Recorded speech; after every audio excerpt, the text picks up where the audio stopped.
At some point or another, all of us have been invited as a guest to someone's house or to some social event.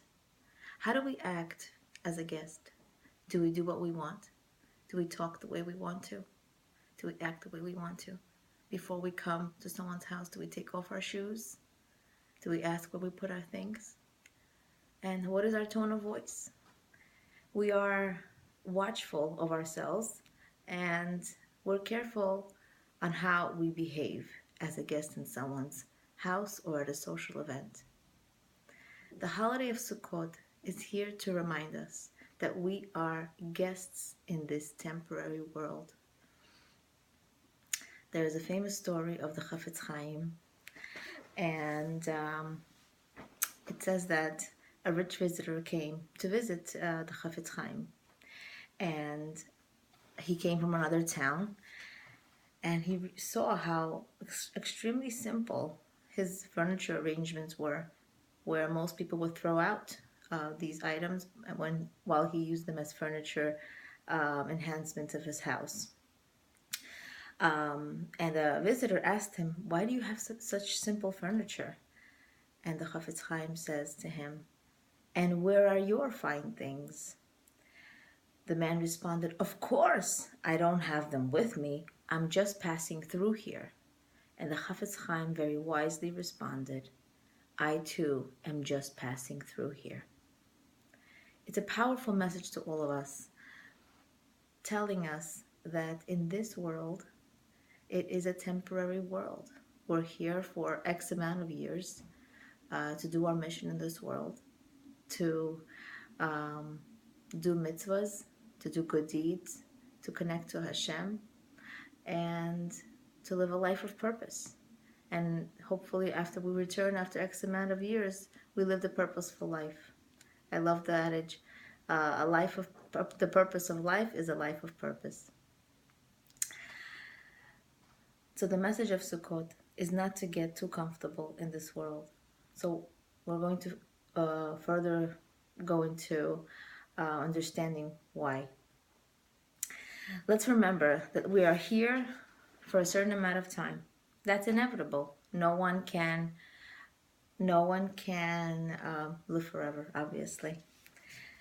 No matter how old a person is, and you ask them, you live such a long life, and the old person will always tell you it passed by so quickly. No matter how long a person lives, life seems to go very, very quickly. The message of Sukkot teaches us, let's not attach ourselves to our jobs, to our homes, and to our social status and our wealth. When you ask someone, so what are you? And frequently people say, I'm a doctor, I'm a lawyer. We're attaching ourselves sometimes to our careers. And the Jewish person should always answer, I'm an Eved of Hashem, I'm a servant of Hashem. I am neither better or worse than a doctor, a lawyer, or a janitor. That's just the career that Hashem gave him. Is just the work that Hashem wants him to do in this world. And that doesn't make him better or worse than anybody else. I should not associate myself to what I do, but who I am, an Eved of Hashem. The house we bought and remodeled many, many times will get remodeled again. That dress we searched for in many stores for that simcha will be our granddaughter's Purim costume. And this is just something Representative Villa Schwartz reminds us, that not to get caught up into our physical assets, physical wealth, and the things that sometimes the little things bother us. And in the end, we realize a dress is a dress, a pair of shoes is a pair of shoes. Now, the message is not to say, just wear anything that you see and don't do any research and don't really try to look nice. That's not really the message. The message is, okay, so maybe you don't go to 10 stores, maybe you go to 3.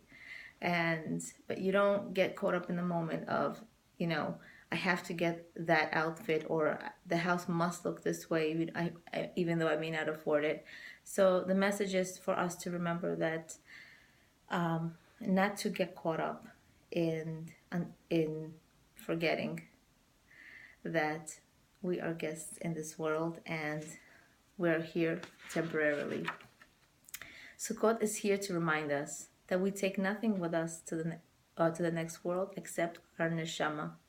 Rabbi Tzedek Bila Schwartz says so beautifully that the more we have in this world, the more we're going to leave behind. So we take nothing with us except our neshama and our mitzvot.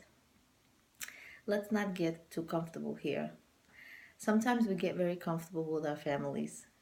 In the busyness of the holidays, the hustle and bustle, there's so many holidays that are so close together. Yom Kippur, Rosh Hashanah, Sukkot.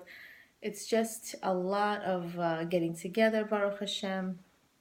Thank God there's a lot of getting together. There's a lot of cooking, a lot of gatherings with the families, and a lot of planning.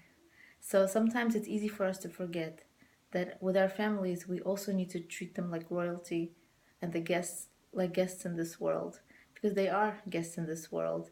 Not to forget that it's not important to have that beautiful cuisine. There's no halacha, there's no law that says your meal has to be a 5-course dinner, gourmet, from scratch. All the salads have to be made from scratch. There's no such thing. And sometimes we as women put so much on ourselves that are so extra. If you enjoy doing it, go ahead. You're more than welcome to do it. But as long as you treat the members of your family with respect, like the guests and the royalty there are in this world.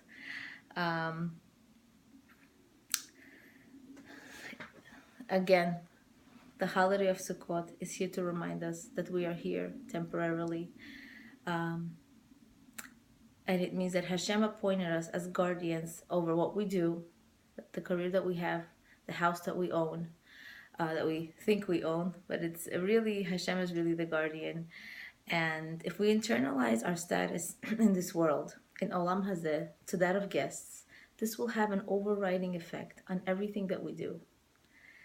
After all, when we are guests in someone's house, how do we act? We act with complete care and caution, and we're extremely polite.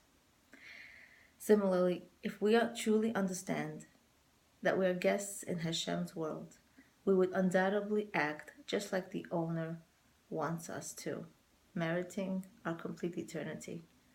Have a wonderful holiday of Sukkot. May the holiday of Sukkot remind us that our comfort in this world is a gift from Hashem, our Creator, in order for us to serve Him with all our hearts and all our abilities. Leah Abramov, Being and Becoming.